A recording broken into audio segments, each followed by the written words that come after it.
সম্প্রতি ধানমন্ডি ৩২ নম্বরে শেখ মুজিবুর রহমানের বাড়ির নিচে একটি গোপন স্থাপনার সন্ধান পাওয়া গেছে বলে ধারণা করা হচ্ছে। প্রত্যক্ষদর্শীদের মতে মাটির নিচে কয়েকটি কক্ষ রয়েছে, যেগুলো রহস্যজনকভাবে পানিতে পূর্ণ। কিছু সূত্রে এই গোপন স্থাপনাকে আয়নাঘর হিসেবে উল্লেখ করা হচ্ছে, যেখানে গোপনে নির্যাতন চালানো হতো বলে ধারণা করা হচ্ছে। ধানমন্ডি ৩২ নম্বরে প্রত্যক্ষদর্শীরা বলেন, বাড়ির নিচে আমরা কয়েকটি কক্ষের সন্ধান পেয়েছি। সেখানে প্রবেশ করা সম্ভব হয়নি, কারণ পুরো জায়গাটি পানিতে ভরা। এটি খুবই সন্দেহজনক। ছাত্র জনতার দাবি, এই গোপন কাঠামো আয়নাঘর হতে পারে, যেখানে গোপনে নির্যাতন চালাতো ডিজিএফআই, ডিবি।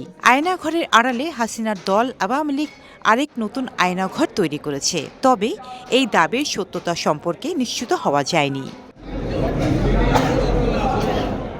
বিষয়টি নিয়ে সামাজিক যোগাযোগ মাধ্যমে ব্যাপক আলোচনা চলছে এবং অনেক তদন্তের মাধ্যমে এর সত্যতা যাচাই করা হচ্ছে।